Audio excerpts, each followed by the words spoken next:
Tablets వేసుకున్నప్పుడు గట్టిపడితే అదృష్టవంతులు. చాలామందికి టాబ్లెట్స్ వేసుకున్నా గట్టిపడదు.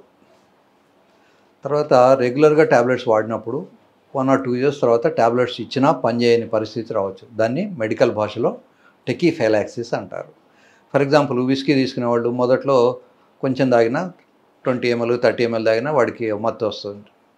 అదే రెగ్యులర్గా రోజు తాగుతూ ఉంటే ఫుల్ బాటిల్ తాగినా కూడా వాడికి మత్తు రాదు.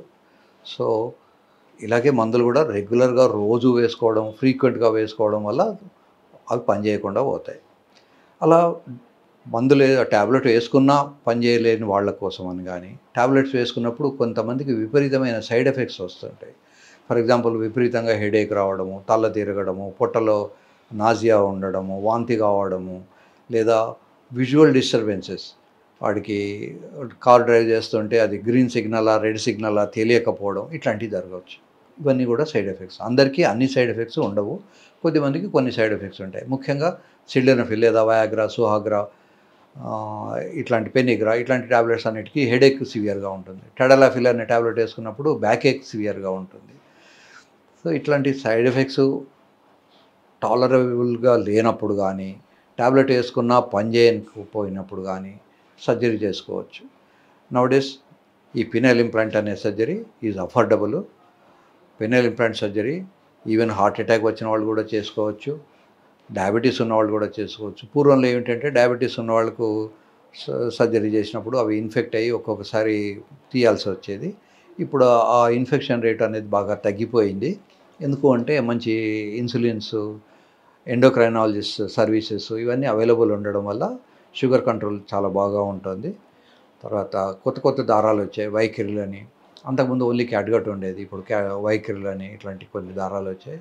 సో ఇది ఫారిన్ బాడీ అయినప్పటికీ పినల్ ఇంప్లాంట్ మంచి దారాలు ఉండడము, మంచి కొత్త కొత్త మందులు రావడము, తర్వాత స్పెషలిస్టుల సర్వీసెస్ అవైలబుల్ ఉండడము, వీటన్నిటి వల్ల మంచి రిజల్ట్స్ వస్తున్నాయి.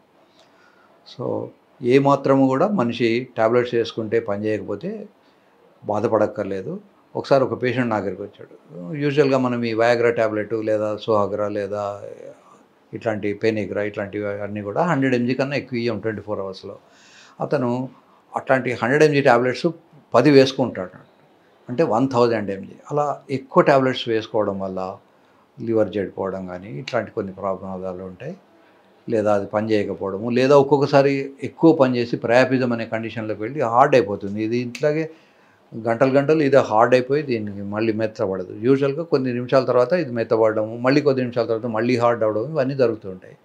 ఈ ఎక్కువ టాబ్లెట్స్ వేసుకొని డోస్ ఎక్కువ వేసుకున్నప్పుడు ఇట్లాంటి ప్రమాదాలు ఉంటాయి. ఆ పర్టికులర్ పేషెంట్కి అయితే మనము ప్రయాపిజాన్ని ట్రీట్ చేయాల్సి వచ్చింది. ఈ ప్రయాపిజం అనేది కేవలం టాబ్లెట్స్ వేసుకున్న వాళ్ళకే వస్తుందని కాదు, ఒక్కొక్కసారి న్యాచురల్గా కూడా వస్తుంది. అట్లా ఉన్నప్పుడు మనం we have to suspect polycythaemia కానీ బ్లడ్ క్యాన్సర్ కానీ ఏమన్నా ఉన్నాయా అని చూసుకోవాల్సి వస్తుంది. ప్రయాపిజం అంటే గట్టిగా ఉండడము, గంటల తరబడి అలాగే హార్డ్గా ఉండి పెయిన్ఫుల్గా ఉండడము, ఇది ప్రయాపిజం. ఈ ప్రయాపిజము యూజువల్గా ఇంజెక్షన్ తీసుకునే వాళ్ళకు, అంగానికి కూడా కొంతమంది ఇంజెక్షన్ తీసుకుంటారు. దీనికి తీసుకునే ఇంజెక్షన్ వల్ల కానీ, టాబ్లెట్ డోస్ ఎక్కువైపోయినప్పుడు కానీ ఇవన్నీ ప్రమాదాలు జరుగుతుంటాయి. సో ఎప్పుడైనా బియాండ్ 1 అవర్ కనుక హార్డ్గా ఉంటే వెంటనే మీరు దగ్గరలో ఉన్న యూరాలజిస్ట్ని కలుసుకోండి, దానికి సరైన ట్రీట్మెంట్ తీసుకోండి. లేకపోతే దీని లోపల రక్తం గడ్డగట్టిపోయి బ్లాక్ ముద్దలు ముద్దలైపోయి అది బయటికి రాదు. ఇక అప్పుడు సర్జరీ చేసి అదంతా క్లీన్ చేయాల్సి వస్తుంది. కనుక సర్జరీని అవాయిడ్ చేయాలంటే మీరు సాధ్యమైనంత త్వరలో యూరాలజిస్ట్ని కానీ ఆండ్రాలజిస్ట్ని కానీ కలుసుకోవడం మంచిది. ఈ టాబ్లెట్స్ వేసుకున్న తర్వాత పనిచేయని వాళ్ళ కోసమని ఇందాక మనం చెప్పినట్టు పినల్ ఇంప్లాంట్ అనే సర్జరీ చేస్తాము. ఈ ఇంప్లాంట్ సర్జరీ మధ్యలో యూరిన్ వచ్చే గొట్టం ఉంటుంది, ఇటు పక్కన కొంత స్పేస్ ఉంటుంది, ఆ స్పేస్లో మనం పెడతాము. కనుక ఇంప్లాంట్ వేసిన తర్వాత కూడా పిల్లల్ని కనే అవకాశం ఉంటుంది. ఇంప్లాంట్ వల్ల పిల్లలు గట్టే ఈజాక్యులేషన్ బంద్ అవ్వడం కానీ యూరిన్ బంద్ అవ్వడం కానీ ఏమి ఉండదు. అవి రెండు కూడా కంటిన్యూ అవుతుంటాయి. సో చాలామంది అనుకుంటారు ఇంప్లాంట్ వేసిన తర్వాత ఈ పిల్లలు పుట్టరేమో అని. పుట్టిన వాళ్ళు ఉన్నారు. సో దానికి సంబంధం లేదు. పిల్లలు పుట్టాలంటే కింద బాల్స్లో స్పర్మ్స్ తయారై ఈ స్పర్మ్స్ కాస్త ఇందులోంచి బయటికి వస్తాయి. కనుక బాల్స్ హెల్తీగా ఉన్నంత వరకు ఇది only just like a nozzle. ఇప్పుడు బాల్స్లో తయారయ్యే సెమెన్ అంతా కూడా పెట్రోల్ లాంటిది. మనం పెట్రోల్ బంక్లో ఏంటి నాజిల్ అనేది లోపలికి వెళ్తుంది, పెట్రోల్ ఎంటీ అవుతుంది.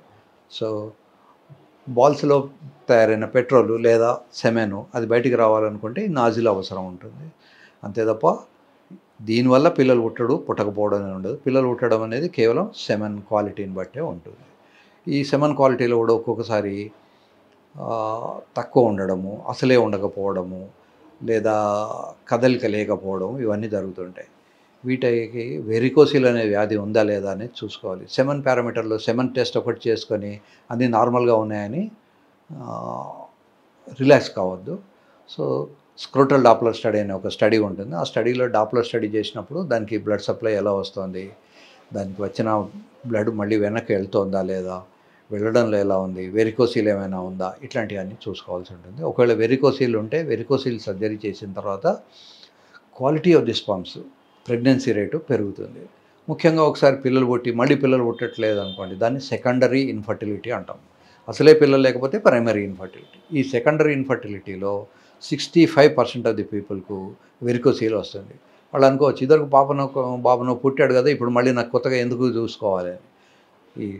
ఈ మధ్యలో కూడా ఒక బాబు పుట్టిన తర్వాతనో పాప పుట్టిన తర్వాత కూడా వెరికోసిల్ అనేది రావచ్చు. కనుక పిల్లలు కానప్పుడు బాల్స్కు స్కాన్ చేయించుకోవడం, స్క్రోటల్ డాప్లర్ స్టడీ చేయించుకోవడం, సెమెన్ టెస్ట్ చేయడం, తర్వాత ఆండ్రాలజిస్ట్ను కలవడం, ఇవన్నీ కూడా అవసరం. యూజువల్గా మన దేశంలో దురదృష్టం ఏమిటంటే పిల్లలు పుట్టట్లేదు అంటే లేడీస్ మీద మాత్రమే ఇన్వెస్టిగేషన్స్ చేస్తారు. అలా కాకుండా జెంట్స్ నుంచి 50% జీన్స్ వస్తాయి బేబీకి, అమ్మాయి నుంచి కూడా 50% వస్తాయి. కనుక ఇద్దరికీ కూడా టెస్టులు చేసుకున్నప్పుడు మంచి రిజల్ట్స్ వస్తాయి. సెమెన్ పారామీటర్ నార్మల్గా ఉన్నంత మాత్రాన వాడు నార్మల్ అని కాదు, దానికి ప్రెగ్నెన్సీ కలిగించే శక్తి ఉందా లేదా అనేది చూసుకోవాల్సి ఉంటుంది. దానికోసమని స్క్రోటల్ డాప్లర్ స్టడీ అనేది ఒక మస్ట్.